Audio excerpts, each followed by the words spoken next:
Hello, everyone. Welcome to our special session today, Unleashing, and we're very excited to kick off the Great Thinker series this year. And our guest of honor today is one of the best historians of our time, Professor Wang Gungwu, chairman of the East Asian Institute of the university professor at the National University of Singapore.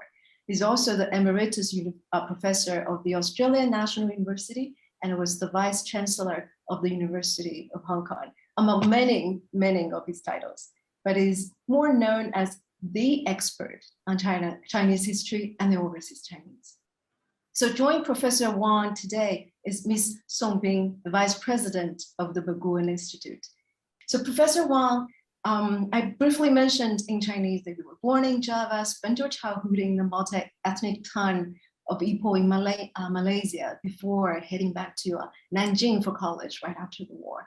So you said there was a clear idea that the family would eventually head back to China, was where the home was. Was that a shared notion among overseas Chinese amid the historical currents where the home is? Well, most of the Chinese who went to the Nanyang and other places of the first and second generation would, I think, talk like that. They would speak of China as home, and they were looking forward to returning one day, or at least to go back regularly. Those who have been there many generations, of course, feel differently. I mean, there were, after all, Chinese who have settled in Southeast Asia for at least 300 or 400 years, who still have records of their family arriving, and many of them would have settled so long and adapted to life in their respective cities and ports, that they would have made their homes there. Many of them would not know where they came from in China, except probably Fujian generally, or just a province. They wouldn't know where they actually originated. Some of them would remember the village from which their family came, because that's the origin of their surname. The clan comes from a particular village. That gives them their sense of identity. But that's pretty rare by the time these people who are 200 or 300 years settle in the region. So it depends on who we're talking about. But by the time I was growing up, there were hundreds of thousands of newcomers to Southeast Asia following the end of the Opium War, and particularly end of the 19th century.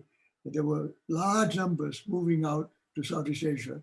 And by the time my father came, they were coming actually as educators of the Nanyang Chinese children. The children, they needed teachers, and they would recruit teachers, and there were journalists, there were educated people beginning to move out to the region. So we're talking about many levels. So I belong to that newcomer. My parents are both from China. My father was recruited to teach Chinese to the Huaqiao. I see. And you just now mentioned identity. And as your experience showed that you witnessed, not once, but several times, nation building in its early days, Malaya and later Singapore. So how did these multi-ethnic societies found the cultural identity and their voices in the term of history, especially for the Chinese in those societies? How did they adapt and align with the new identity? Well, Southeast Asia was a rather special place because almost all the territories were under colonial rule, with the exception of Thailand, which had its own king. Everywhere else in the region was under somebody from Europe, whether they're British, Dutch, French, or Spanish, and then later on Americans. So there was no sense of nationality. They're all colonial subjects of one kind or the other.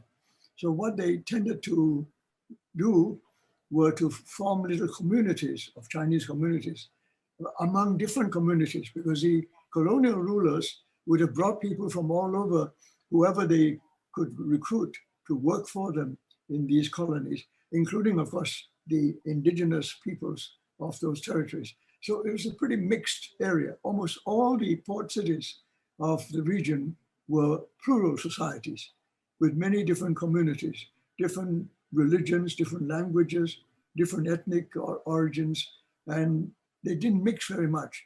They may have a common language which they use for the marketplace and for doing business, but when they dealt with the colonial powers, each colonial power would have taken one language to be the official language. For example, in Indonesia, they actually use Malay as the language of general business. And so in Malaysia, of course, Malay was the most common. So most of us would know some Malay at some level. And but each community would have its own group speaking its own dialect, own language. But for example, when I went to school, because my father sent me to a government school, I went to school, my fellow students were a mixture of Chinese, Indians, different kinds of Indians from Sri Lanka, from different parts of India, and Malay, local indigenous people. So we grew up together, and we took that as the norm, that it was normal to live in a plural society. That's how I grew up. Fascinating. And I enjoyed reading your beautiful story with your wife. I have that with me. Home is where we are, and I'm sorry about her passing last year. But then the family, you took the family, moved to Australia and lived there for 18 years, Hong Kong and nearly 10 years, Singapore for over 24 years. So where is home to you now? And also for your children? Well, I think our children have found it a bit simpler to simply take Australia as their home, because we brought them there when they were still children, 11 years old, 9 years old, 7 years old. So they really grew up with one country in mind, which is Australia. Of course, they all knew they were Chinese. And at that point, when we first went there, they still identified with Malaya, that we would one day go back to Malaya. But this is already, you can see, these are not very deep-seated sense of belonging.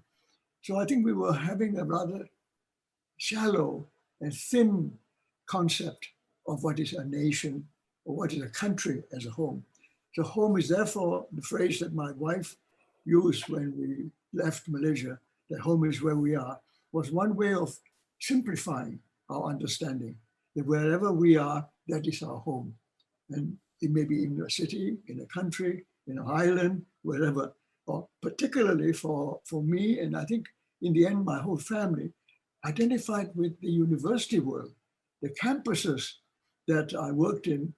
So my wife and I took that as very much like home, because the people in the campuses were all from all over the world. Every campus that I worked in were multicultural, multilingual, and multinational. And so again, even where I worked, there was no tight or narrowly defined sense of nationality. So home is pretty nearly defined by however we like to define it in. But wherever we were comfortable, and especially for an academic, wherever I was free to learn, free to teach, left alone to do my writing and research and so on, that was the ideal home for me. Thank you, Professor Wang, for sharing your personal story with us. And as the beginning of our chat today, because your story of you, your family, it's a vivid reflection of identity, of culture, and as you mentioned, of belonging. With that, I'll turn over to Ms. Song Bing to have a dialogue with Professor Wang, focusing on Sinic civilization and world history. So Song Bing. Great, thank you, Li Xing. Professor Wang, so nice to see you again. I think your personal history and the unfolding world history have been annotating each other. To paraphrase Lu Jiuyuan, it is like 历史助我，我助历史. So I think that's why it's fascinating to listen to you. So in the following section, I would like to ask Professor Wang a number of questions focusing on 3 themes. Okay, one is your theory on the Eurasian core and how it has shaped Chinese and Western civilizations. And second, the growth and expansion patterns of Sinic or Chinese civilizations. I'm using Sinic and Chinese here and interchangeably. And thirdly, the symbiotic relationships of the world's major civilizations. So we'll be focusing on these 3 themes. The first theme, let me start with the first theme, is the Eurasian core and its edges. So Professor, your theory on Eurasian core and its edges is highly illuminating. It offers insights on the rise and fall of continental and maritime powers in the past 3,000 plus years. And in my view, it holds a tremendous explanatory power for understanding the evolution and dynamic forces which have shaped and given character to the Chinese and Western civilizations. It also helps us understand the deep psyche and the underlying motivations of major players of today's geopolitical landscape, including China, continental Europe, and Anglo-American powers. So to set the stage for today's discussion, could you please share with us the key idea of the Eurasian core theory and in what way the Eurasian core has configured the current world and our geopolitical postures today? Thanks. Oh, thank you very much for raising that very complex question. Essentially, I've tried to simplify it all by concentrating on civilizations. These are powerful, organized states, or a group of states, or a group of peoples who can make an impact on the world. By this, of course, I distinguish civilizations from cultures. Everybody has cultures. However small a community, however small a tribe, distributed anywhere in the world, they all have their distinctive cultures, their way of life, their way of thinking about life and death, and their faith in the supernatural or whatever, their own origins, their own languages. That's culture. But civilization implies something more. And to me, I try to, again, simplifying it, basically it requires something that brings a lot of people together who come from different cultures, but who have something to share in common. It could be in the form of a set of conquered territories, but conquered by whom?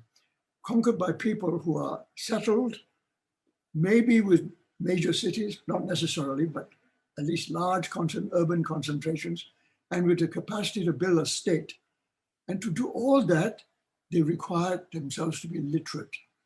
In other words, they need to have a language which would express and record what they were doing and explain to themselves and transmit their values from one generation to another, from the state itself to the different administrative sections that they have established in large territories. So the rise of civilizations is a much more complicated affair than cultures. I'm using this as to make a stark difference between the two. And there are relatively few civilizations have survived. There were many attempts at building civilizations. Many of them have reached a certain point and disappeared. But the three major civilizations to me that can be traced all the way back for at least 5,000 to 10,000 years, whichever, however you date it. But if you date it from the time they have language, it's probably about 5,000 to 6,000 years. And we can relate it to settlements, agricultural settlements, and urban settlements. So there we find the origins of the three major civilizations today, which are identified as the Mediterranean, the Sinic, and the Indic. The Indic would be what is now the subcontinent of India and into the Indian Ocean. These are the three major ones, which are very distinct, and they all have long histories, and they have a literate recollection of remembrance, a memory of where they came from all the way. Some more strong than others, but they all have it. And so I thought the simplest way to explain it, certainly true for Sinic civilization, is the literacy, the language. Once you have a language, and that language becomes a language of more and more people from different cultures who adopt that language, then that civilization begins to grow.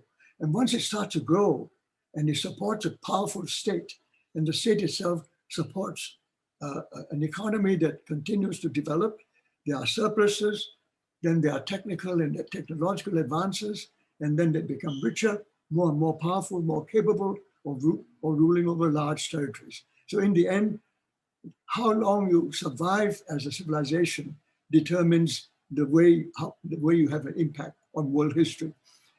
Given that, I was struck quite early on in my studies about Central Asia.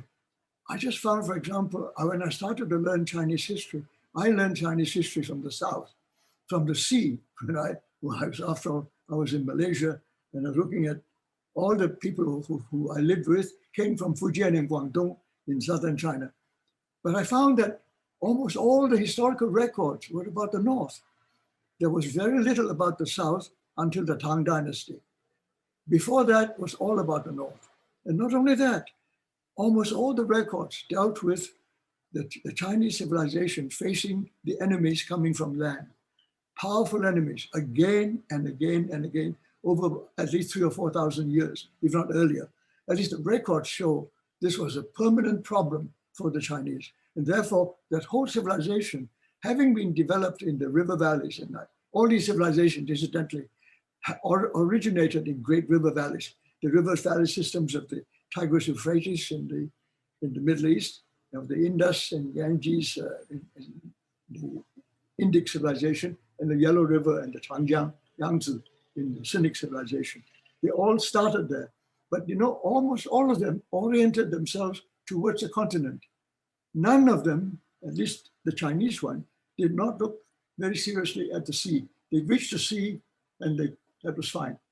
Most importantly, no enemies came from the sea. So they paid all their attention to the continent. So I was very struck by that. Then I was struck by the fact that the Indic civilization was faced with the same problem. They too were constantly being invaded from the Central Asian, among Central Asian peoples. And then I found it is true of Europe too.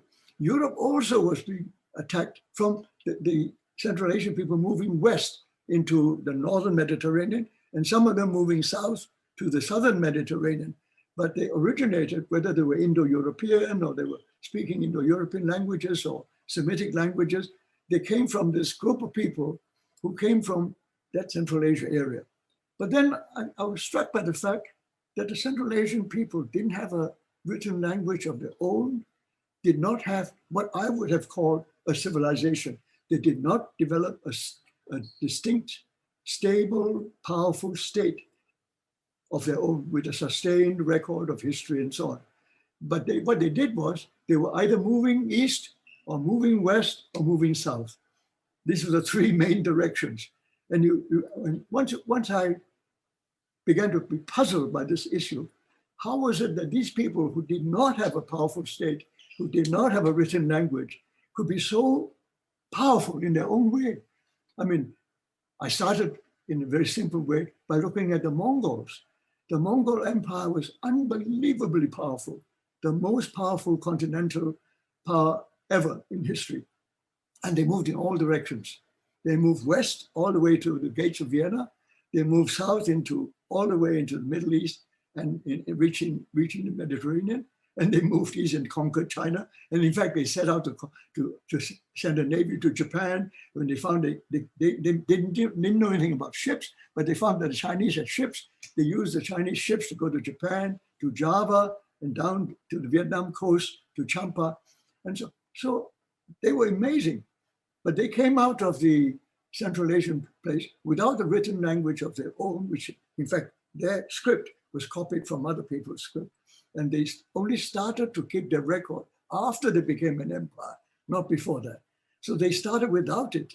So I said, how could this happen? What are these civilizations doing, to be defeated by these people coming from the Central Asian steppeland, the grasslands with horses and so on? Then of course you trace back, you find all of us were faced with the same problem from way back, right from the beginning. I mean, whether they were Egyptian or Tigris Euphrates, Babylonian empires and so on. The people who came in from the grasslands took over. The Indo-Europeans went west and south. They went west to northern Mediterranean. They went south into Persia and into the Eastern Mediterranean, and they went south into India, into whole of North India. And they were still left over in Central Asia, a lot more. But they were being pushed by other Central Asian powers, people like the Turks and the ancestors of the Turks and the Mongols came from further east, pushing the Indo-Europeans basically out of the Central Asian area, or got mixed up with them. So today, for example, the Turkic peoples are a mixture of Indo-Europeans and Mongolian people. That's quite an interesting mixture in itself. So to cut a long story short, you can see how I got fascinated by the role of these Central Asian people. So what I found in history, what they were doing was they did not have to have their own civilization. They were actually taking other people's civilization, making use of them and attacking them for whenever they needed to, or whenever they found an opportunity that somebody out there was weaker than they would try and conquer them, and they moved. And when they moved, very often they settled there. They became part of the Sinic civilization. They became part of the Indo-Persian, Iranian civilization. They became part, especially after they became Muslims, they became part of the Islamic world. And in Europe, they became part of Russians and all the people in the Volgas, in the Caucasus. They migrated over there and to Turkey. I mean, today we look at the Ottoman Empire was a perfect example of this final, as late as the 18th century, they were still doing this to the Europe. In the meantime, the Western Europeans were on the edge of all this wealth that was developing in India, in Indic, Sinic civilization, and the Mediterranean. But the Western Europeans were blocked by the Muslims. The Muslims, the rise of Islam was one of the most fantastic moments in history. Within less than 1 century, they had conquered most of the Mediterranean and spread into Central Asia, reaching the borders of China and reaching India as well. All that within a century. And from then onwards, Islam became so powerful in the whole of Central Asia. They converted most of the Central Asians, except the Mongols, who remained Buddhist. And from then onwards, the wealth of the East, whether it's Indic or Sinic, was barred from the Western Europeans. They were on the wrong side of the Mediterranean and they could never get there. I mean, we tell stories of Marco Polo and so, very exceptional, but they had to be very nice to the Mongols to get to the East. So all that time, they were very frustrated. The Venetians and all the others trying very hard to trade with the Indians and the Chinese, and totally dominated by the Muslims in between. So they were always on the receiving end, and the Crusades, all the attempts to fight the Muslims all failed, and they were left alone. So in the course of that, those people on the edges of Western Europe, Portugal, Spain, Netherlands, bits of Britain and France and the coast on the Atlantic, were forced to do something else, including the Scandinavians in their own way, but they were too remote.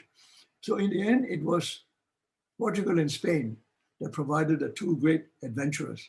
Vasco da Gama to go down the south into the Indian Ocean, Columbus across, and he thought he found India when he arrived in America. So because that was what they were doing, they were trying to get to India. And both of them found India. One was real and one was not, but they did that. But you can see the modern history of the maritime world, which became global. That's why I said global is maritime. It was only the maritime world that really enabled Western Europeans to dominate the rest of the world. It became global history. Before that, it was always Eurasia. Eurasia at its core, going east, going west, and going south.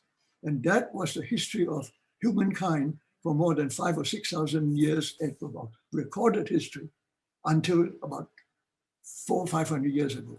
So in the last 400 years, particularly in the last 200 years, the one particular navy dominated the whole Asia. That's the British Navy, where they defeated the French just before Napoleon defeated the French. And from then onwards, it was a global maritime world with one empire, one naval empire, back to some extent followed by the French, but it was the British Empire dominated simply by dominating the sea. And that changed the whole of world history. So that's coming to the fore now. But you can see the origins of it. The role of Eurasia was these people provided the means of connecting all the people around by moving in all directions and putting pressure on all of them to find ways and means of finding each other and having to go through them. They were the ones in between. And everybody acknowledges that it was under was Pax Mongolica, under the Mongols, that everything was the freest. Trade in Eurasian and the different civilizations were at its freest when the Mongol Empire could provide us with one system of transport from east to west and then to the south under one particular Mongolian rule. Absolutely extraordinary. Thank you so much for such a fascinating and detailed explanation about the Eurasian core theory. So it is fair to say that all the ancient civilizations in the past several thousand years were first and foremost continental civilizations.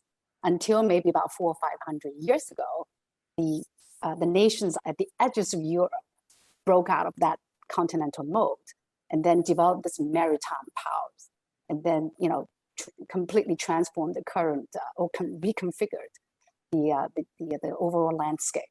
So may I just add one small point because I failed to say that there were maritime routes, there were shipping trade by sea and so on, but there were no navies to dominate it.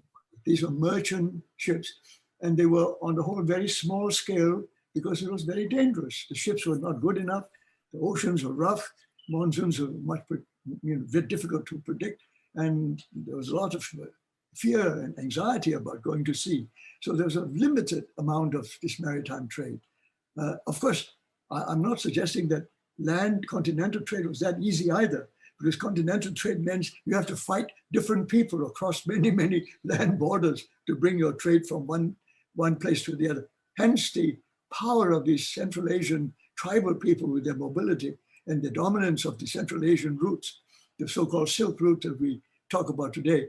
That one, they were able to do this because of the chain of caravanserais in the oases and so on, which they alone knew how to control. And that provided the whole transportation system and made it at least possible. Not easy, but at least it's possible, and they could actually, lots of people get involved in it. Whereas the sea, only a number of seafaring people were involved. Very small scale. There was no, as far as I can tell, no major naval battles were fought in the Indian Ocean or the Pacific, or even for that matter in the Atlantic. All the major naval battles that are recorded in history were fought in the Mediterranean.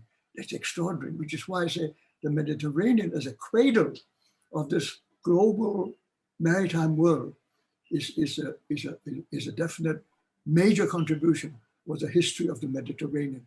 How the fact that the northern and southern Mediterranean people in the hands of the Christians and the Muslims fought for 1,500 years is really a remarkable story. And the map remains the same. Ever since then, North and South Mediterranean divided between Christians and Muslims remain the same. How extraordinary is that is. it is indeed. So do you see this continental and maritime mindsets continue to influence the current international geopolitical landscape? And in what way? Well, certainly up to World War II, up to 1945, that maritime, the wars at sea was what made the big difference in this part of the world. I mean, the defeat of the Japanese by the Americans. But of course, before that, the British dominated, because only the British were in trouble in Europe because they were faced with Germans who then were fighting a different kind of war, no longer dominating by the sea. They were also fighting a different war. They were now fighting in the air and all sorts of things. But the British were doing very well. But it was really the maritime part that determined the shape of the modern world after 1945 was the fact that the Americans took over from the British, the maritime empires that the British had built up.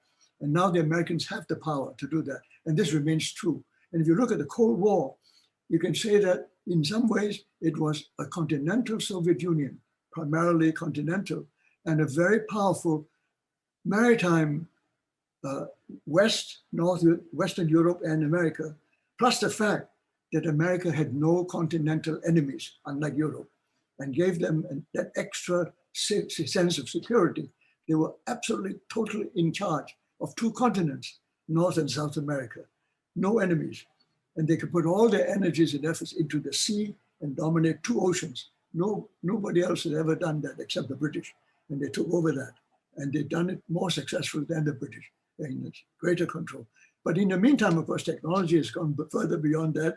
We've got the nuclear bomb, and that's another chapter in the story which changes the nature of war. And now, of course, we have cyberspace and all the technology that involves the fact that we're talking today. All these are creating a new kind of world for which I have no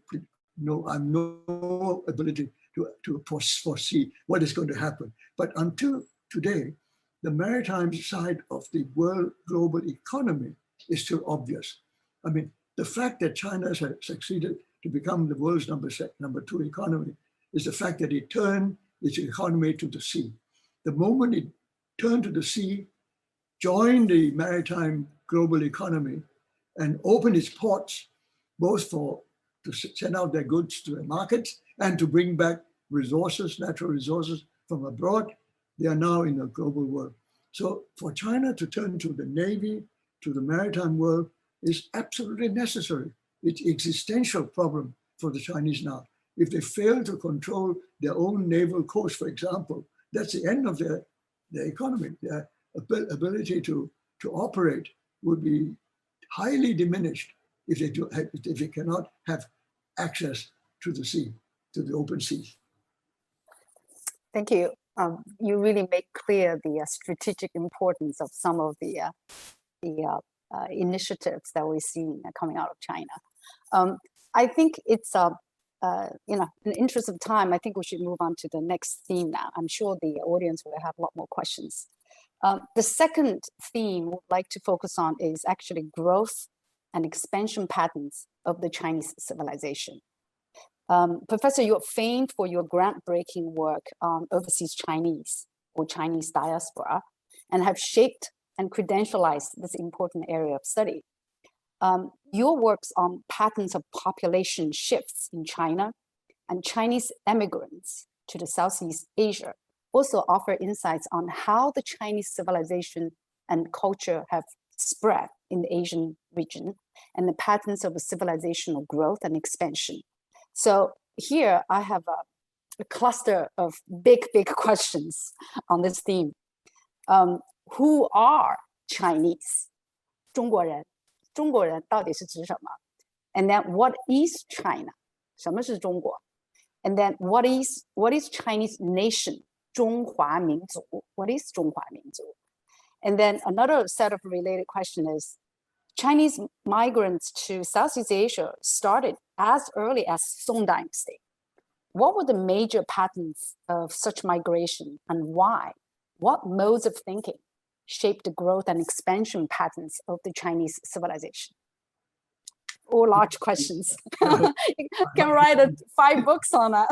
Begin by saying some of those questions could be a whole conference by itself. True. Let me put it this way: there are difficult questions, but since you date the Chinese coming from the Song Dynasty, let me start from that. That's very concrete. And let me say that up to the Song Dynasty, Chinese economy did not depend on the sea at all. It was entirely, first of all, it was agrarian. Otherwise, it was depending mainly on other factors. But they turned to the sea, particularly as the Song was pushed south by the northern invaders. First the Khitans, the Jurchens, and the Tanguts and others.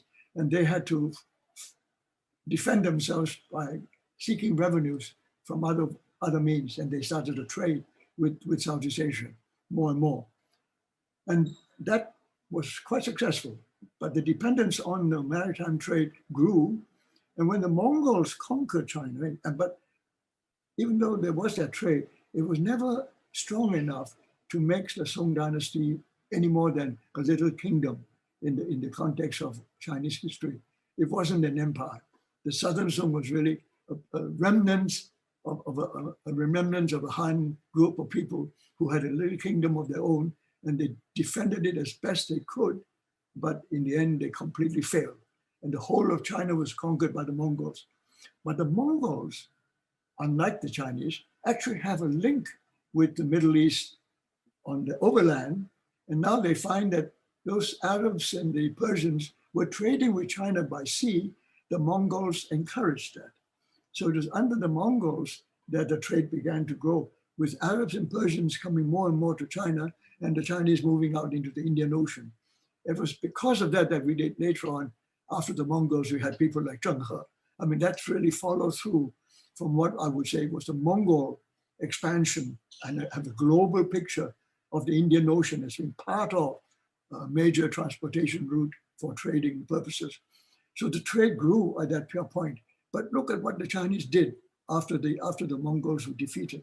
The Ming Dynasty came on, and the Ming Dynasty closed it, stopped it altogether, absolutely altogether, and only allowed tributary trade, which is a completely different kind of trade, which means that anybody who wants to trade with China can come if they pay tribute to the emperor, and under the umbrella of tribute, trade will occur.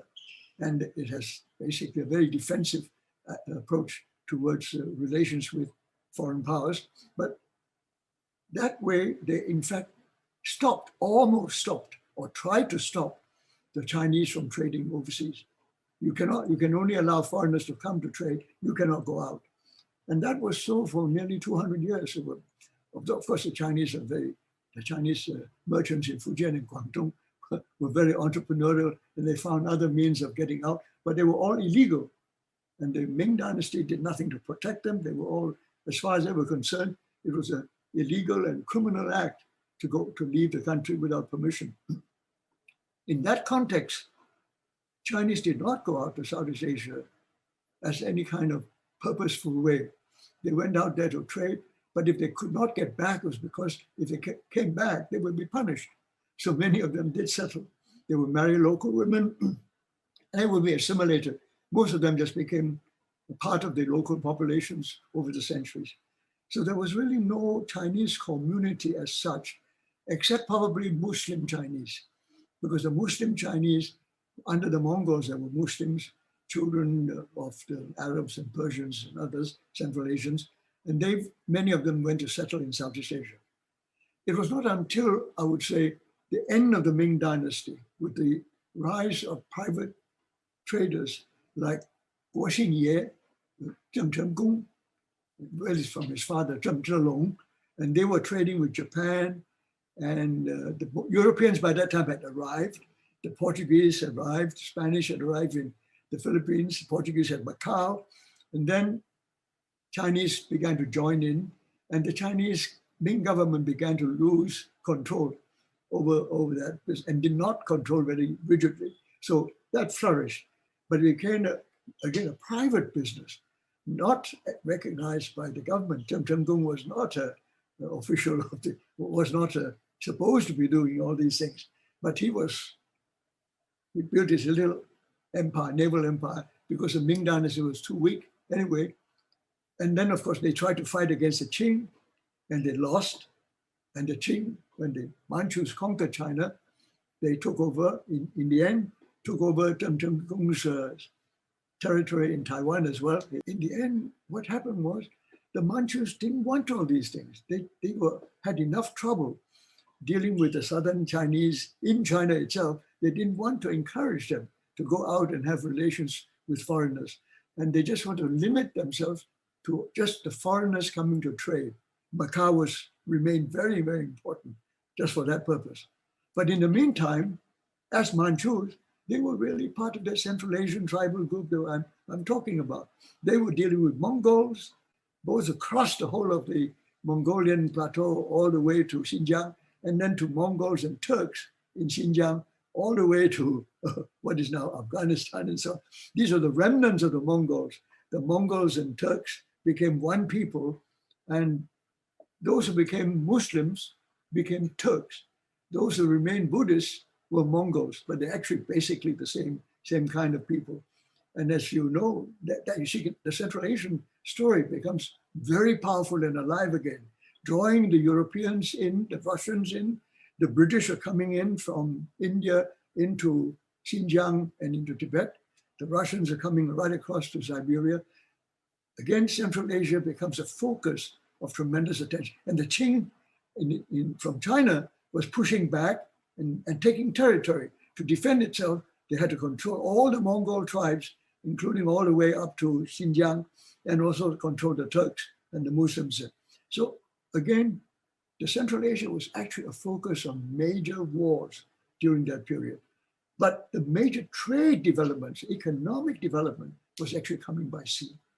The land was not that good for the land. Continental trading was really very limited in its scope. But the sea grew and expanded, and the cheap transportation and improved shipping as the ships got better and better. By the 19th century, the ships were very good, very safe. It was no longer something to be afraid of.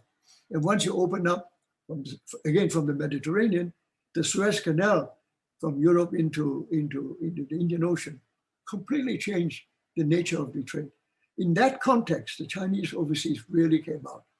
But under colonial rule, they were colonial subjects, and they had no rights, they had no status except as working on behalf of these colonial officials and merchants who were using them to trade with China, to trade with their neighborhood, and so on.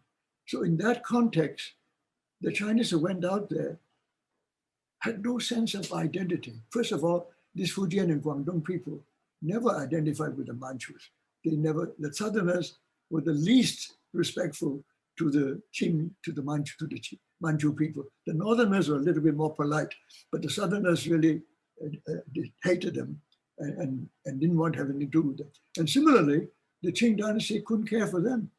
No protection was given to them. They were illegal. They were all supposed to be staying at home, being nice, filial sons and loyal subjects.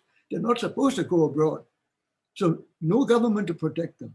It was not until the end of the 19th century, well, officially until 1893, that the government changed, the Qing government changed their policy about banning people going to the south. In the meantime, millions of Chinese workers have been going out without any protection. And so they depended on those colonial powers. They were not identifying themselves anything with the Qing dynasty. In that way, they defined themselves as Chinese. And this is a very interesting thing in a way. In a way, that was a sense of nationality without calling it that. They didn't actually have the word nation. They didn't have the word Minzu. They were all Fujianren or Zhangzhou, Quanzhou, Guangzhou, Chaozhou, identifying with their dialect group. They didn't identify with China. China was Qing, Huangqing Diguo, nothing to do with them. So they were identified with Fujian and Guangdong at most. But the point is that it gave them a sense of identity as Chinese. And they call themselves Tangren. So Tongyan, Dengnang, as in the local dialect, that was identified. Zhongguo was Tangshan, that was China. And that was distinct from Qing dynasty, nothing to do with the rest. So we can see when I began to try to understand Chinese history, I could see this north-south division in China was also something to do with continental and maritime divisions that were dominant in world history for the first few thousand years of recorded history. And that these southern Chinese, because they were maritime and did not understand the continent at all, but entirely knew something about the sea, they were developing a separate kind of identity as Chinese. And a maritime Chinese was really, in many ways, very different from a continental Chinese in its outlook. But unfortunately for the Chinese, the upper class Chinese, the Shi Dai Fu, who studied the classics and took examinations and became officials, they all were enamored of Northern civilization. Everything about the classics and the Tao Tong and everything they inherited from the Ru Jia Tianxia and Zhi Guo Ping Tianxia ideals all came from the North. And so they identified with Beijing. They all wanted to go to Beijing to work for the Qing government. But the ordinary people in the South, the merchants, the artisans, all these adventurous and entrepreneurial people, they looked to the sea. And that was a source of a different worldview, you might say. And that has now made a difference. And I could go on, but I think I've said enough to show how this sense of identity among those who went to sea made a difference. So that you can now talk about Xiahai. Why do you say Xiahai? I mean, it's just something new, only because thereafter, the economic center had moved to face the sea. Right. That's fascinating. So you focus more on the overseas Chinese and how this sense of identity is different from the Northerners. If we look at the northern part of China, in fact, people often equal 汉人 to 中国人. Could you comment on that? Because in English it's all Chinese, right? Sometimes they say, okay, Chinese equals Han Chinese. It's not that simple, obviously. So could you explain a bit on that? As I mentioned, all these Southerners call themselves Tangren. They never call themselves Hanyan, Tongyan, and Cantonese. And I think they still think of themselves as Tongyan. And Han is a kind of the official terminology, but I think they're quite among themselves in their language. They still talk of Tongyan. So there is a distinction. But in the end, I would say it much depends on what we mean by what happened to that Shidai Fujieji, that Mandarin class. They were a minority, probably no more than 2 or 3% of the population, but they were the dominant people. They held all the official jobs. They were the best educated, and they were the ones who wrote the history. They were the ones who transmitted the classics and taught the values of traditional civilization, and they were highly respected. And they were wonderful in their way, in their world. They were superbly moralistic, and they understood deep philosophical questions that the Chinese have asked for a long time. But for the ordinary Chinese, there was very little contact between them. The ordinary Chinese were peasantry, or in the south, in the Fujian Guangdong coastline, they were fishermen, or they went to sea as merchants, as sailors. And that world, that difference, means that when we talk about Chinese, it's very hard to find a definition that would really describe everybody. Even in China today, people are asking the question, what is China? And that, of course, is a different question again. Once I get into that, another story. It's a question of what will happen to the Qing Empire. The Qing Empire was not the borders of China before. The Ming borders were completely different. The Ming borders are what we call the Shabasan, the 18 provinces, which are mostly what we call Han people, and the Tangren are in the Shabasan. But more than half of the China's borders today, the lands today, were actually added to the Ming Shabasan during the Qing dynasty, which included Manchuria, all of Inner Mongolia. It could have been including Mongolia as well, but they pulled out. All of Inner Mongolia, all of Xinjiang and Tibet, all that, and they're very large territories. Make no mistake, I mean, the whole of Tibet is the size of several provinces in Shabasan. So now we're talking a very large territory. So what do we mean by Zhongguo? Is Zhongguo the Qing Zhongguo, or is the Han Zhongguo? Is it Man Zhongguo, is it Han Zhongguo? And how do you do that? If it was the Manchu's empire, it's not yours. As you know, what happened, Sun Yat-sen was forced when he took over from the Qing dynasty, Yuan Shikai and so on. They were forced to adopt the Qing terminology to talk about Wu Zhu Gong He. So because to be Han alone, you lose all that territory. And so Sun Yat-sen actually gave up his presidency to save the borders of China, because he had to enable it to be recognized by the international community as China only if it was handed over legitimately, as it were, by the Qing to the next successor ruling group. So Yuan Shikai was invaluable in that sense. Yuan Shikai provided the mechanism that made it a legitimate transmission from the Qing to the Republic. And therefore, as the president of the Republic, he now inherited all the territories of the Qing. Professor, when I'm listening to you, I tend to think that what the issues that you outline really reflects the challenge and difficulty of China at a time, 150 years ago, transitioning from an imperial mindset or imperial notions and institutions to a modern so-called nation state. So, this transition, both in terms of conceptual frameworks and practices, has been very difficult because you have thousands of years of practices as an imperial empire, but then when you have to fit yourself into a modern nation state, clearly you run into some issues about how I'm going to draw the borders and how I'm going to, define nations and this and that. I remember one of your books, you're talking about the nation state versus state nation. You talked about after the Second World War, a lot of as a part of the decolonization, a lot of the parts of the world are going through nation building because they had a state before, but they did not really have the sense of nation. So they will have to go through nation building. I tend to think China was in a similar way. It wasn't, defined itself or practiced itself as a nation state before. It was multiple nations maybe.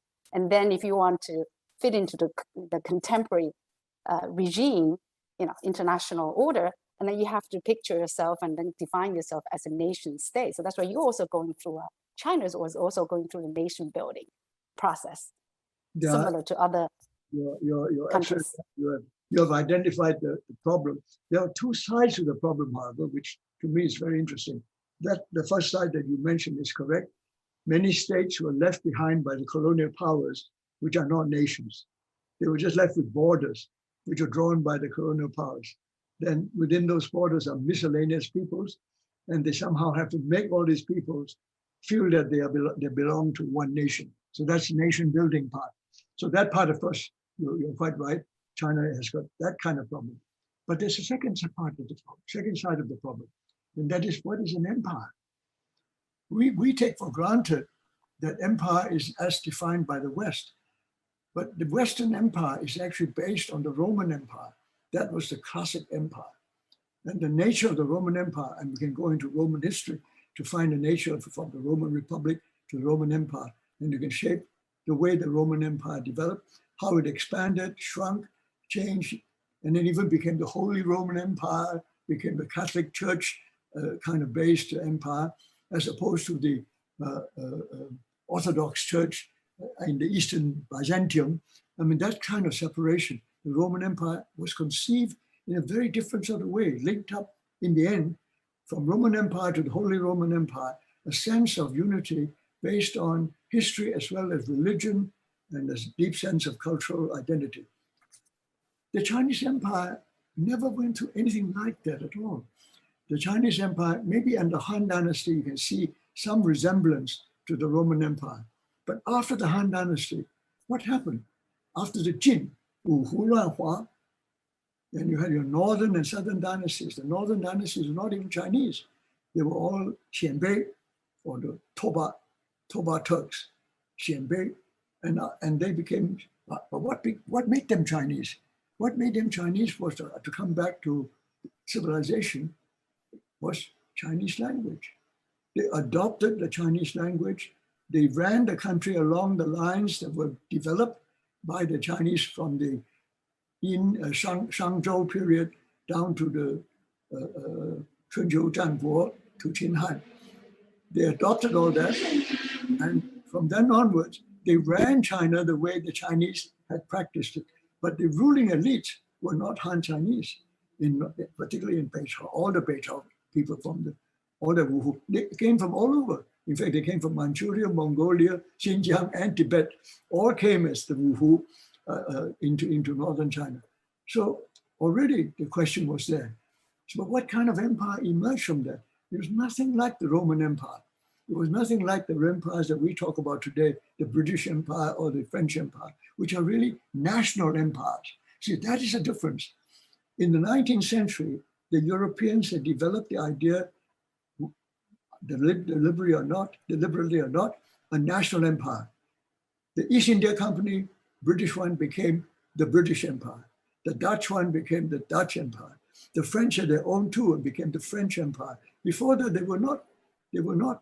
were feudal empires in one way or the other. But from the French Revolution onwards, and after the Napoleonic War in Europe, these empires became national empires. In other words, it was the empire of the French people. Every Frenchman, every French citizen is a ruling class of that empire. Every British citizen was the ruling class of the empire. This was never true in China. It was never like that. So what we're talking about is a different kind of empire that was accumulated through cultural, civilizational, literate, language, and records of history that brought them together to run the state in a particular way. And no matter who conquered China, they found themselves having to rule China in that way, so that the Chinese could thereafter record all of them as successive Chinese dynasties, including the Mongols, including Liao, Jin, Yuan, including the Qing, are Chinese dynasties in that sense. And what is common there is that they shared a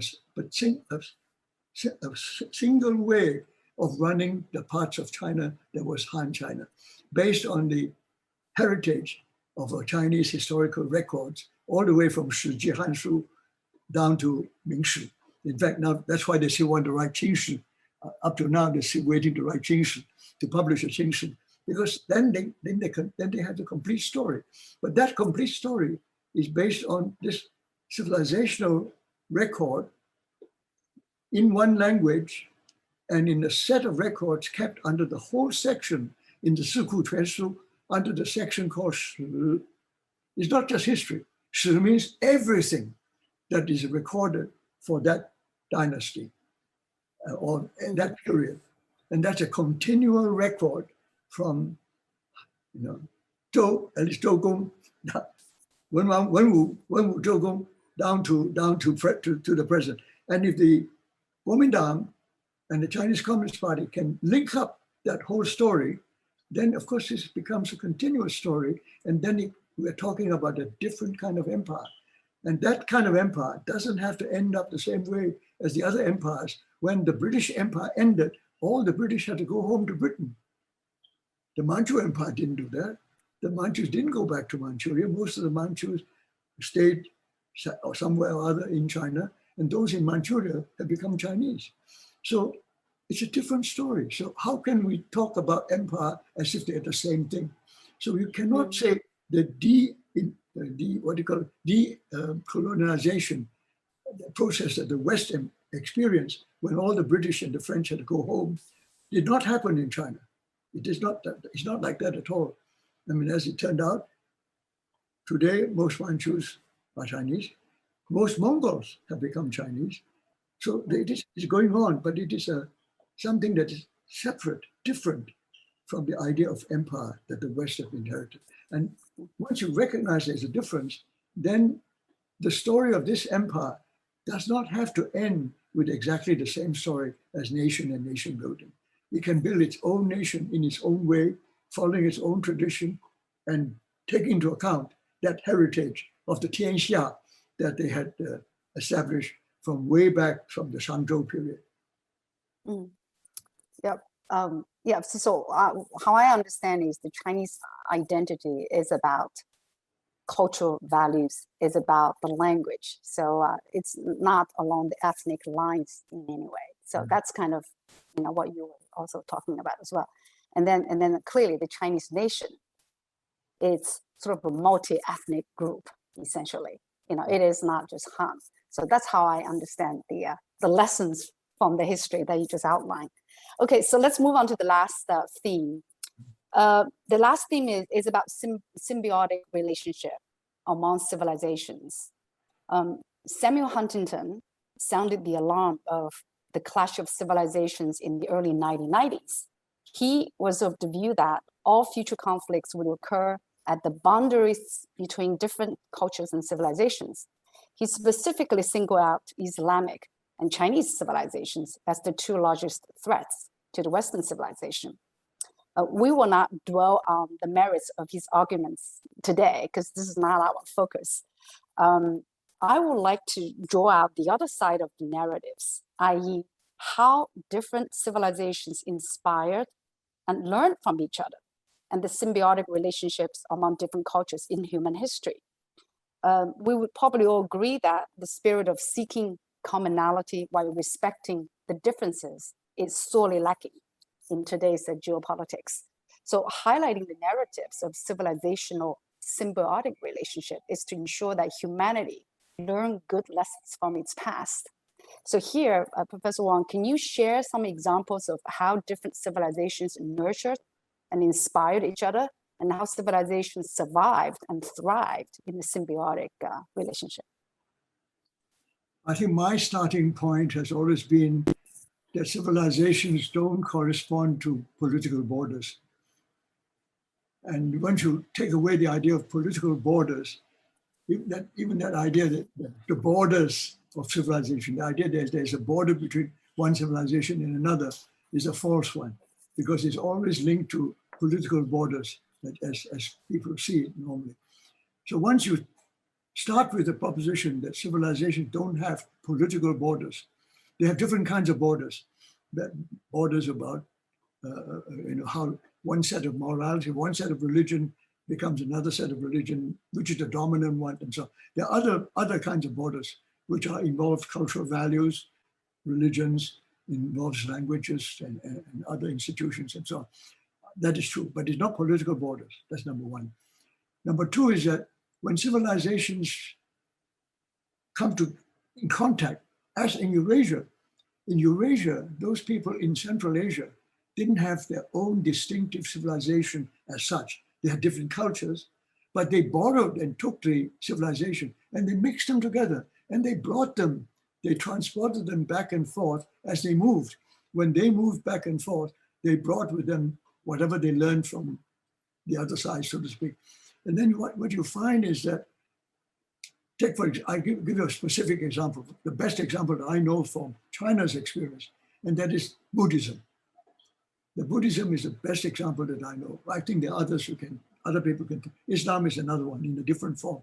But Buddhism was entirely peaceful. There was no borders. In fact, there is no border. There were no borders to Buddhism as a religion. Today there are countries of Buddhists next door, they're not Buddhists, and they draw borders. These are political borders, are modern, artificial ones to draw lines between cultures, different civilizations. But as I understand it, Buddhism had no borders. When they arrived in China, China welcomed it. And when they found that the Buddhists offered something that the Chinese did not have, there were gaps in Chinese civilization. There were sort of areas where the Chinese were lacking. Some of the metaphysical ideas, some of the spiritual ideas were not lacking in the Confucian and Taoist tradition, but the Buddhists brought them and introduced them to the Chinese. Once the Chinese recognized that these were something they didn't have and thought was valuable, they adopted it wholesale without any real difficulty. And within a couple of generations, it was started to spread. And within a couple of centuries, the whole country was Buddhist in one way or the other. And different schools of Buddhism, no doubt, but they were all Buddhist. No borders. And in fact, as it turned out, Buddhism virtually died out in India and thrived in China and elsewhere. And this is itself an interesting story. So that is an example. And the Chinese, having taken this, filled in a lot of the gaps which were missing in Confucianism and in Taoism. So after the Tang Dynasty, when the three were all equally important in the eyes of the Tang rulers, when it came to the Song Dynasty, and the Song emperors trusted the Confucians to take over, help them run the country, then the Confucian philosophers were intelligent enough and sensitive enough to say, let us draw from all these rich heritage of Taoism and Buddhism to enrich our understanding of Confucianism.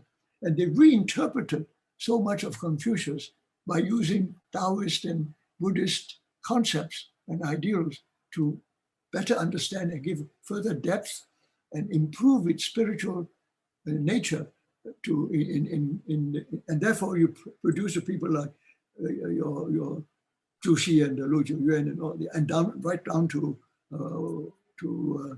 the Ming Dynasty to produce a completely different set of ideals between the Zhu Xi and the Wang Yaming kind of schools.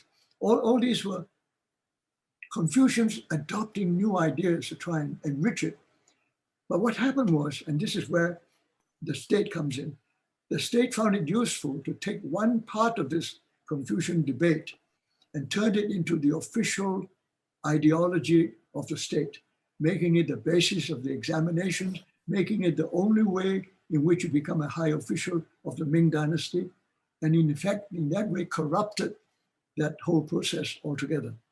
And from then onwards, I think Confucianism closed its doors, became very narrow, completely defined by one set of interpretations of the Confucian classics, and that became the classics for all the examinations, all the way down to 1904. And that was the basis of which. So they closed shop, as it were. And that kind of closed shop is a state-determined thing. It's not natural to the civilization, not natural to the way people think. And when politics comes into it, it's a politics that actually prevents civilizations from being the kind of free way it operates. When one group of civilized people meet another group of civilized people, and they recognize that they are different and that they have something to offer us, we'll learn from it. Very happy to learn from it, because if it helps improve us, we will learn from it. But if the state intervenes and says, you may not learn from it because it's foreign, once you draw political boundaries, then you kill off the kind of interchange that civilizations offer. So this is why if I don't want to open the debate about Huntington, I think Huntington did us a good favor by raising the question. But what I have made very clear, he was really talking about political boundaries because he's a political scientist. So he was primarily concerned about the politics, the political borders of the West. And he called it civilization, but actually it's political power. As the West had it, they had political power. And then now they were challenged by two other groups of people who don't accept that and are offering alternatives and who are rejecting their political power. And to him, that is what it's all about. And he was trying to find it in the civilization. And maybe the civilizations play a role, but it's not because of civilization. It's because of the politics that has raised all these walls between civilizations. Because if you see civilization through Eurasia, for example, look at the way the Christians, the Muslims, and Chinese ideas back and forth spread, it's particularly the Christians and the Muslims, they spread across all the way from the Mediterranean in every direction. Where were the borders? And it's a civilizational thing. And in fact, quite frankly, I think another thing that I don't agree with Huntington with is to draw a sharp line between Christianity and Islam. They're not. They believe in the same God. They came from the same set of scriptures, which really came from the Hebrews. The Hebrew Bible is really the source of their origins, the one God. The Hebrew Bible is where the same source, but they differed on political grounds again. The fact that the Islamic world was created by a bunch of Arabs, led by Muhammad's Arabs, who conquered large parts of territory and then had borders. So that's, again, the politics that drew the line between Christianity and Islam. And the Crusades, they fought each other for that long, over 1,000 years. And therefore, that line is almost impossible to cross. But at its source, it was really part of one civilization, what I call a Mediterranean civilization, divided between those who were Northern European, pushed to the edges by the Central Asian European, the Indo-European people and Semitic people who dominated the Eastern Mediterranean and Central Asia and blocked them from the Sinic and Indic world. I mean, if you put it in those terms. Thank you so much. Let's really hope that we're going to have more and more civilizational exchanges and mutual appreciations, regardless of political differences in the future. So we'll have a better world. I think we're seriously overrun, actually. So I better give the floor back to Lixing, and then there's loads of questions coming out of the audience already. Yes, thank you so much, Professor Wang. Each time listening to Professor Wang, we just hope the time passes slower, but we still move on to the Q&A session as we promised, and we have a few invited guests to kick off the session. Let me first invite a good friend, an old friend of Professor Wang, also Professor Roger Ems, the Humanity Chair Professor of Peking University, also the co-chair of Academic Advisory Council of Begrun Research Center at Peking U. So please, Roger. Thank you very much, Lixin. I must say, Gongwu, your panoramic, holistic, organic way of understanding. I wish I could do philosophy like that. My question, I just want to follow Song Bing and on sort of this positive, sort of symbiotic direction. We live in a world today where this kind of Westphalian modern nation state system still prevails, where you have individual, sovereign, equal nation states looking for their own interests. And so what you have is you have a kind of, with all the good that comes from it, you still have a kind of fragmented, anarchic international world. But that model is being challenged, I think, on two sides. Number one, there's an abject failure with that model to deal with the pressing issues of our time: global warming, pandemic, income inequities, environmental degradation, all of the issues that we deal with today. That Westphalian model doesn't work. And then the second element is the rise of East Asia, and particularly China, where China and India too just don't fit that kind of Westphalian model at all. And so my question, and it's a very important question for me, is your notion of civilization is an alternative in the sense that what binds a civilization, language, some kind of identity, some kind of probably, and Bing mentioned this, and that is some kind of a minimalist morality, that a civilization somehow or other has a solidarity that is based upon some kind of shared value that they can use as a basis for critique, as well as for binding themselves together. And so at a time when we need planetary thinking, when we need to treat the world as a world, when we need to get out of this kind of fragmented situation that we have, is there a resource? Is your notion of civilization a resource for thinking in the direction of a new geopolitical order? Can we learn from that idea? I think in theory we can. In practice, I think what went wrong with the post-Second World War United Nations idea of a world of equal nations, and there are 180 of them, was that they're all equal, because that's a fiction, and that we pretended they were all equal. They were never equal, and everybody knew it was never equal. In fact, the gap between the smallest and the largest is so great, it's impossible to think of them as equal under any circumstances. So if you live with a fiction, you live with something that is not true, you're asking for trouble. I mean, how can you develop a world system in which humanity thinks of cooperating with one another when you start with a lie to say that we're equal? Of course, in international law, you can make that. And let's say I'm living at the moment in Singapore, a small country. Of course, the idea of equality is wonderful for small countries. It protects them from big countries and stops big countries from bullying you.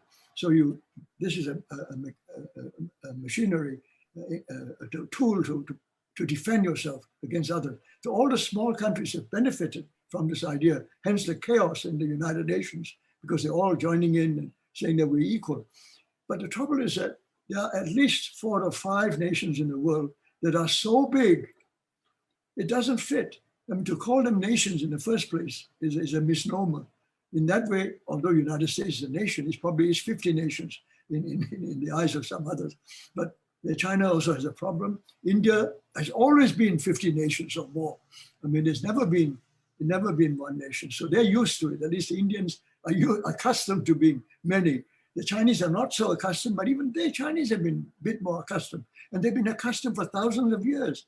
The Americans are new to this. And this, I think, where the problem lies actually probably with America more than anybody else, because they set it up as a kind of utopian idea that this is going to be the basis on which the whole world will work, and all nations being equal in the United Nations organization. And they set it up. And I think they had the best of reasons for it. They were idealistic. I mean, it came from Woodrow Wilson's League of Nations idea that somehow this will maintain peace in the world. So I admired them for the idealism underneath it all, except that it was built on a fiction. And you cannot sustain that indefinitely. You can live with it for a while to reorganize some things and so on, but you cannot sustain it and pretend all the time that we're all equal. And so what we're facing today is that the United States have discovered that as long as China was weak and divided and fighting civil wars all the time, that was fine. China can be left alone, nothing to worry about, just help them a little bit here and there and tell them what to do and they take your advice. That was fine. But when these guys got serious about building something matching the United, or trying to match the United States, not necessarily to be better, but to be as good as, or learning everything they can from the United States, and they have twice or three times, four times your population, and then the economy is actually working, not failing. They're not collapsing as they should have, or under the Communist Party and so on. And they didn't, and all this is very worrying. And I can understand why the Americans in the White House are very anxious about, feel very insecure. What did they do? They've created a Frankenstein by helping China somewhere along the line. Because they helped China with very different intentions. They wanted to make China look like America. But again, that's again another fiction. How did they even believe they could make 1.4 billion Chinese behave like Americans or think like Americans or live like Americans? I mean, I find it just incredible that anybody should actually believe that that could happen. But anyway, with best of intention, I'm giving them the benefit of the doubt. With the best of intentions, that's what they want. They hope that China would, when it gets rich, would become like Americans and they'll be good guys thereafter. And when they didn't, they got very angry. And I mean, I'm oversimplifying, but I'm just saying that when you build a whole new system in 1945 after something that was not true, I think we were just asking for trouble. And we have ruined the opportunity, because when I was young, people talk about humanity, one world. There was a lot of one world talk. In fact, I remember being a member of the United Nations Student Association as when I was an undergraduate. And we thought the United Nations was the savior of the world. We all become part of the United Nations, and we'll all be equal, and we're all sharing all the good things, the goodies in the world, and the world will be a better place. And I think many of us in my generation believed that for quite a long while. But in the meantime, of course, the Cold War and all the other things reminded us that on the ground, there's nothing as simple as that. And for us in this part of the world, where we had the Vietnam War just on our doorstep, and that was a nasty, really brutal war, to be quite honest. It was much worse than the war in the Middle East in some ways, because that was fought by people who knew how to fight and really fought, unlike people who gave up so easily.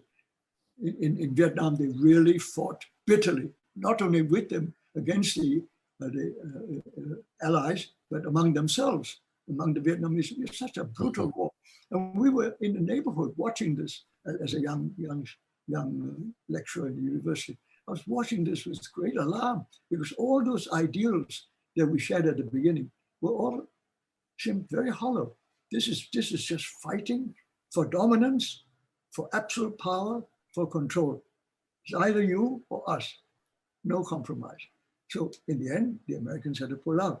And of course, we've readjusted, but all the idealism that we once had, I think, began to fade away. And it's been fading away, I'm afraid, ever since. And at the end of the Cold War, offered a different kind of opportunity that the United States, as being the sole superpower, would have the will and the capacity and the wisdom to make use of that powerful position to rearrange the world for that one humanity to take over. But instead of which, they wanted to go around telling the world how to be Americans and wanting everybody to be like them. And if you're not like them, they'll tell you how to do it. And they can't do it. And they're getting it wrong again and again and again. And how does it tell the rest of the world? How can we believe that Americans know what they're doing from now onwards? And this is, of course, very sad, because in many ways they had wonderful ideals from your Constitution, American Constitution, and some wonderful ideals which from the 18th century and the 19th century, they were the great ideals. They were a great step forward for the human condition, and really offered tremendous opportunities, which we still are very proud of in many ways. But some of them we have achieved. But the fundamental problems of power, sharing of power, division of power, wealth, distribution, and so on, concentrations of wealth, of really obscene concentrations of wealth compared to what it used to be. Is this the kind of globalization that we really wanted for ourselves? Is this what we set out to do really for the world? Or is this something that willy-nilly just came about because nobody was paying enough attention or thinking hard enough about what these ideals fundamentally meant?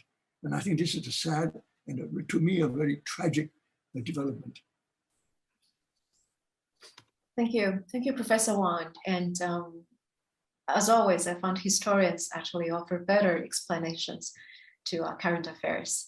Let me switch to another invited guest who is very familiar face to many, Mr. Andrew Shen, the Distinguished Fellow of Fund Global Institute, also known as the former chairman of the Hong Kong Securities and Future Commissions. So Andrew, please. Thank you. Professor Wang, you are a true sage. Every time I listen to you, I learn, very, very wise things. The issue that you've brought, which is the difference between civilization and political states, hinges upon what China conceives as tianxia. And, tianxia, is it a civilizational tianxia or a political tianxia? And the concept of tribute. The West are terrified that when China rises, they all have to pay tribute to China. Can you explain from a historical perspective how the Chinese interpret tributary concept? Well, this is actually quite a complicated issue, because the Chinese original idea of tribute was actually internal. It was a domestic thing. It was the term itself was used in the feudal ages of the prior to Qin Han, all the way from Zhou dynasty, when you paid tribute to the emperor. It's a kind of gift to show your feudal loyalty, or it really stems from a different set of relationship between subject and ruler in the past. But that part was entirely domestic, and it became a kind of a second kind of a tax, as it were, of a kind which each province or each prefecture would send a tribute to the emperor. It doesn't have to be much, but it's a symbol, a sign of respect, and to keep up a good relationship. That was expanded gradually to others, and it developed, I think, essentially out of the fact that when other people came, they wanted to trade. And the Chinese didn't actually pay much attention to trade. As you know, the Shidai Fujieji, in fact, the Confucian tradition, really put the merchants way down the social scale for all sorts of very good reasons in their minds. But as a net result was that trade was treated as something rather despicable and very suspect, and something that you don't want to encourage. And so in the end, if it would take another form, it would be much more respectable. So if the foreigners come to want to trade, instead of trading with local traders, you offer your gifts to the ruler through the officials, send it up to the emperor, and the emperor, in gratitude or show appreciation, would give you something in return, and that would form a kind of trading thing. And in between, you can do some minor trading on the side, as it were. But there were certain ritualistic, bureaucratic practices that emerged out of that, which, as it went along, it found to be a very useful way of maintaining peace on the border. Everybody was happy, because if you're just giving gifts to the emperor, and the emperor gives you something in return, maybe even more than what you gave them, what you gave the emperor, everybody was happy. And in the meantime, some trade was taking place. The merchants were sufficiently satisfied. This thing could go on without any friction. And then they discovered that it's also a useful way of determining whether your neighbors are friendly or not. So again, as part of a kind of defense mechanism, to know who could be potential enemies and who will never be your enemies, your tributary system is a kind of channel to determine who is friendly and who is not. And if they all want to send tribute, it's a friendliness. But actually, it's not. It doesn't mean anything. You don't. Nothing that follows from that. That's how it began. If you go through the whole of the Tang Dynasty, you have missions, hundreds of missions from different parts of Southeast Asia, from Central Asia, and so on. You find that there's nothing really political involved in it. It was very much to do with friendship, determining whether friend or foe, and trading, determining who gets some profits out of it. And that, I think, was more or less so without anybody complaining. It was really very minor. It became only serious after this Mongol period. And when Ming Taizu took up the policy of not allowing Chinese merchants to trade. Private trade was not allowed. When he banned that, then there was only way you can trade, as it were, is to pay tribute. That's the only way. And then he created a bureaucratic system. And of course, it had defensive purposes too, because they also found it very useful, particularly for the continental enemies, because with the Southeast Asia, there were no enemies. They're not frightened of anybody. This was all ritualistic and rather sort of ceremonial. But in Central Asia, this was meaningful. If some Mongol tribal confederation refused to pay tribute, then you have reason to believe that they're plotting something or wanting to plan something to come attack you at some point or other. At least these are indications. So you began to use it as a barometer of friendly and non-friendly distinct relationships. You determine what gifts you give, who comes, all these get bureaucratized, hierarchical things get set up. You give it to the bureaucrats, they know how to do it. They set it up in such a way that then everybody knows his place, and then you build up a set of rules, and then each group has to follow those rules. And then if you don't follow the rules, you can't trade properly. So you want to be profitable, you have to follow the rules. You want to make money, you have to follow the rules. So this, once you bureaucratize the whole thing, you have to, and then because of the, again, I think it was because of the Mongol Empire, because before that, the Song didn't have the power to do anything like that anyway. They were so weak, barely able to survive. But after the Mongols, Ming Taizu, when he created the tributary system to prevent private trade, the bureaucrats set up something in the hierarchy to emphasize the majesty of the emperor, and the hierarchy started to use language which are, praiseworthy, and you have to formulate language to show your great respect and admiration for the Ming emperor. And so all these things get built into the system. So the language became more and more stilted, but everybody had to fill it and sign it, because your envoy turns up. If he doesn't sign it, he doesn't get to the court to pay the tribute, so he has to sign it. So all these things are kept in the Chinese record. But as we discovered, on the other side, there was nothing. None of these countries bothered to even record that they sent a mission to China. Almost nothing. And in Central Asia, they were recorded as something else altogether, simply as a trade relationship and so on. So while the Chinese records built up a fantastic sort of file and big filing cabinets are full of letters which are full of admiration for the Ming emperor and so on, The other side knew nothing, didn't care two hoots. They have their own reason. And the perfect example of this is the one country that is supposed to pay tribute, and that's Vietnam. You see, Vietnam has a special relationship because the Chinese thought Vietnam was once theirs, and somehow in the Song dynasty, they managed to get away and set up an independent state. And so there always some feeling that Vietnam should not be an independent state and should really be part of China. And a couple of times they tried to change that. But the thing is that they made the Vietnamese pay a special kind of respect. And this is why the Vietnamese to this day deeply resent the Chinese, because they had a particularly difficult position, and it's exceptional. Nobody else had to do that. Even the Koreans didn't have to do that. It was the Vietnamese particularly. And what happens, what do the Vietnamese do? They do all the things that the Chinese demand. They fill in all the forms and send up all these highfalutin letters and so on. But in their own records, they didn't pay tribute to China. The Vietnamese king was a Tianzi in his own right. He had his own tributaries. All the tribal people around nearby paid tribute to him as the Tianzi. And so he was a Tianxia, of the Vietnamese Tianxia. Of course, they kept it secret from the Chinese. They had their own record. But everybody was quite happy. You certain rituals, face shaving, and you formalized, and so, and everything was understood. As long as you don't have any hostility, behave accordingly, follow the rules, no problems. But of course, in the end, by that time, halfway to the Ming Dynasty, the Europeans arrived.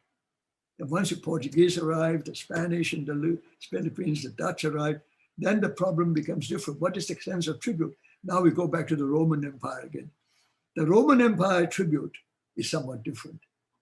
The tribute in Roman Empire was something from a state that is conquered by the Romans, by the Roman army, conquered it, part of the Roman Empire, and you pay tribute. They were totally different people.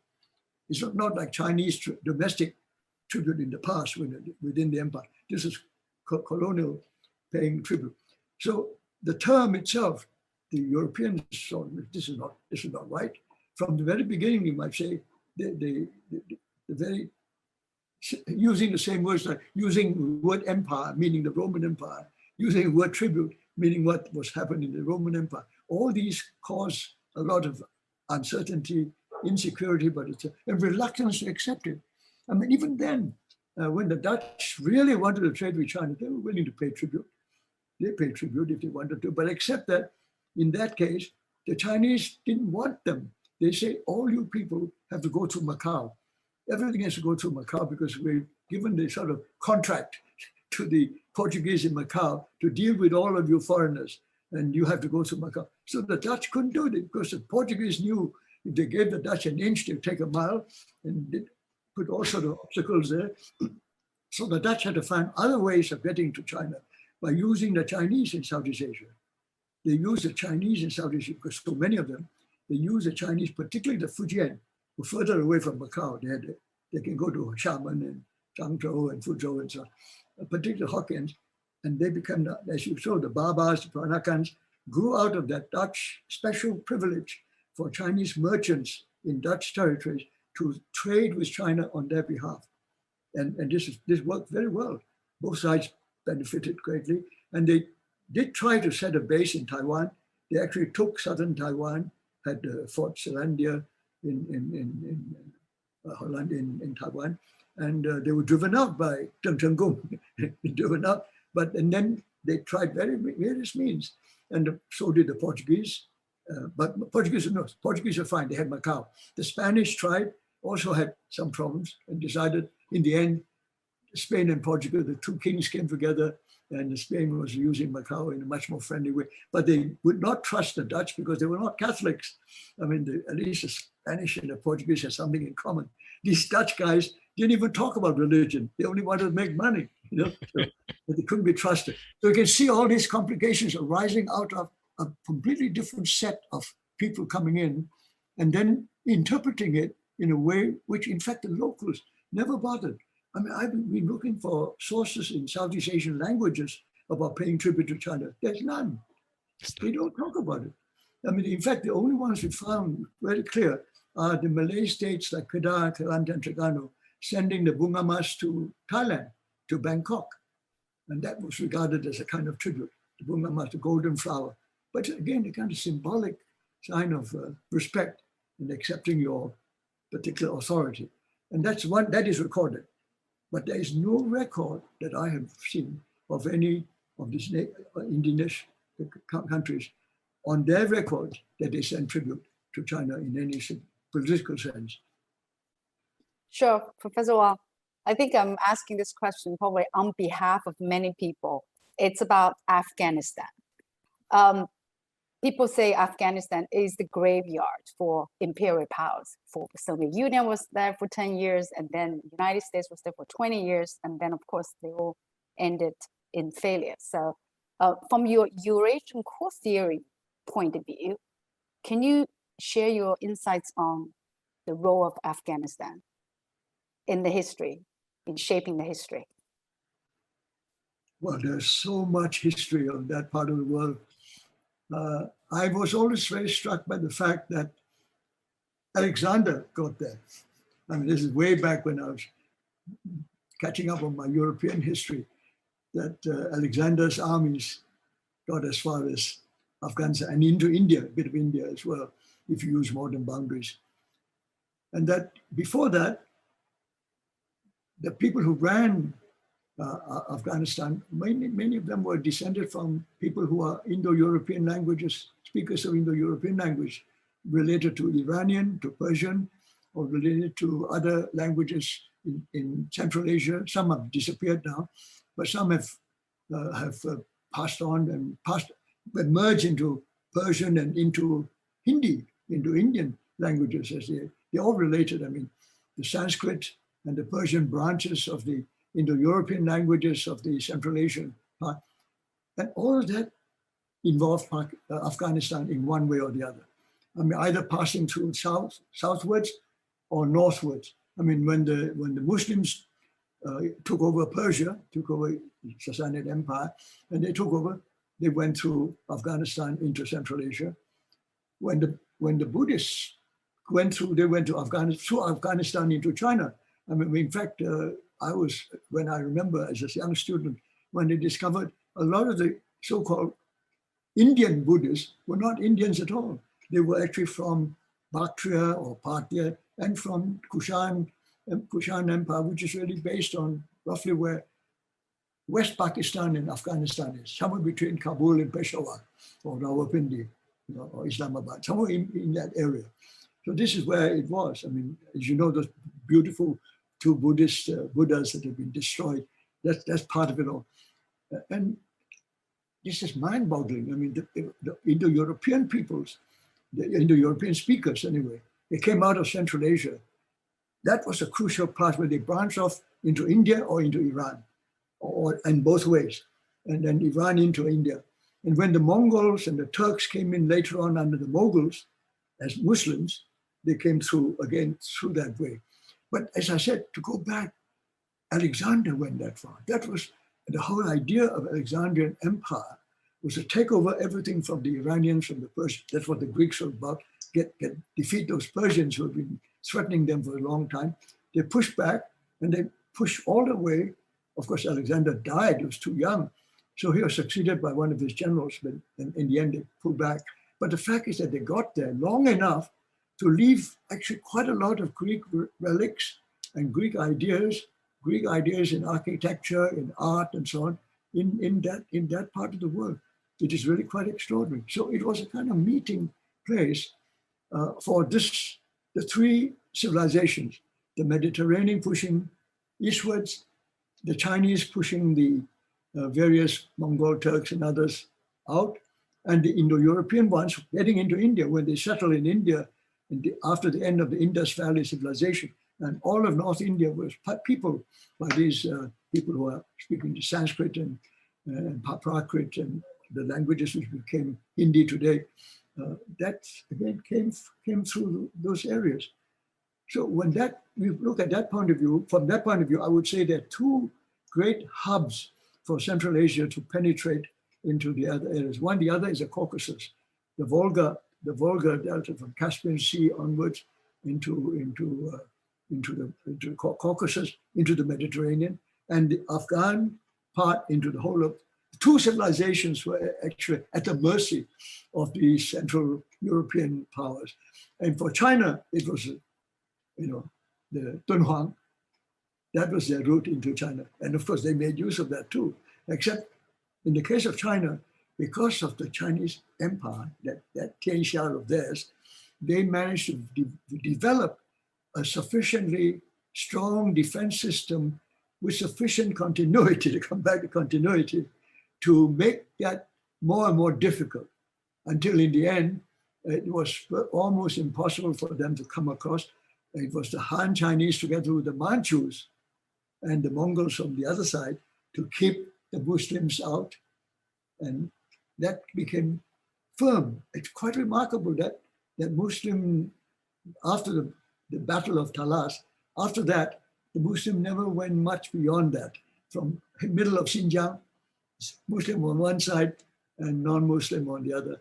Some Muslims came across as people, but the territory was never dominated by Muslims halfway in Xinjiang.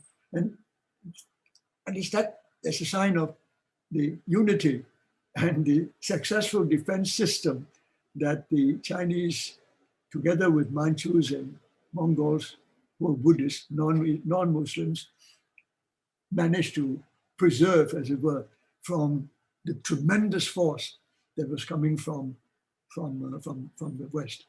So one can go on, but Afghanistan, in that sense, continues to be one of the hard hubs of this Eurasian core when it pushes out, where it tries to push out. And when we come back to this Chinese thinking today about the BRI, Belt and Road Initiative and so on, I think we're quite clear that at least by sea, they can probably succeed financially. But by land, my own feeling is that it's almost impossible. I cannot envisage how they could actually make money out of the road part of it, the overland continental part of it. But what they need is for a defense system. The road side is, or the belt side, is meant to consolidate the defense system on the continent so that they absolutely could have that line division between them and the others unthreatened. But where they can make money is the maritime side. They hope so, and at least there's a chance that it will be financially profitable on the sea side, the maritime side. So then they have to find this balance. Again, one is to make the economic surpluses that you need in order to shore up your defenses where you are more vulnerable. At least there's a kind of balance that I think the BRI, to me, in my mind, what it really stands for. Thank you so much. Afghanistan is important.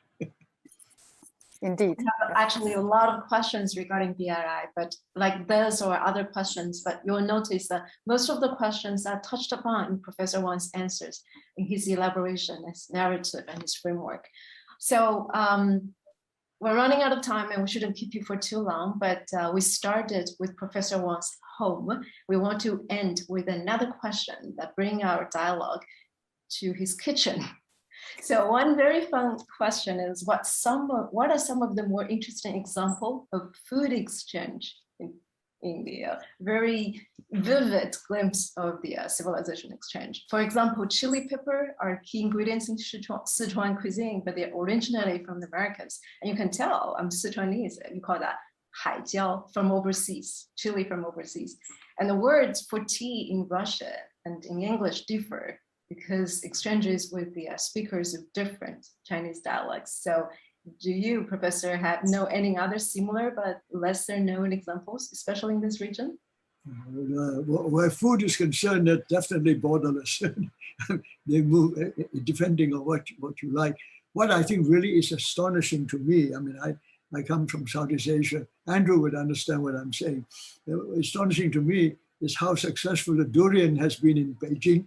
When I heard my Malaysian friends arranging for durians to be flown to Beijing to be sold and at tremendous high prices. I was utterly amazed. That is unbelievable. I mean, I don't know how Andrew felt about that one, but that's an example of how food definitely has no borders. It depends on the nature of your stomach and your palate, what you like, and that can open up all kinds of doors. I mean, the things that I've never dreamt of eating in my life, I've now eaten and found that I've survived, and it's quite nice. I gotta eat it again since I survived. So I think food is marvelous. I mean, the way, for example, I don't know about Beijing today, but Singapore, unimaginable what you can buy in Singapore today, what the restaurants offer. I would say almost anything. But in the major cities of the world today, you can find almost every cuisine available in the major cities today. I think London, New York, San Francisco, for that matter, Shanghai, Hong Kong, Singapore. I think you can find any kind of food you want. And it's quite extraordinary. And of course, Singapore is ridiculous because Singapore grows nothing, almost nothing. Everything is imported anyway, so it has to come from somewhere else.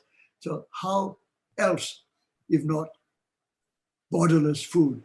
I mean, the other day, I had met somebody who really surprised me. He found very good Mexican food in Singapore. He thought he was recommending me a Mexican restaurant. I mean, I've heard of one or two, but I didn't realize they were any good. But he said they were very good, and he says he knows. So you see what the surprises in today's world is just a different story. But that's part of a different kind of globalization, which is, I think, much more welcome than the kind of globalization which comes from scolding people. Why aren't you not like me? With that note, I want all of our participants, there are still more than 200 of them after 2 hours, to thank Professor Wang for this wonderful treat. This really, so much food for thought. If we have 2 hours to spend in our life, these are the best 2 hours to spend. And thank you so much, Professor Wang, for your insights, for your sharing. And please take care, and we hope to see you again soon. Thank you all. Thank you. Thank you all. Thank you. Bye.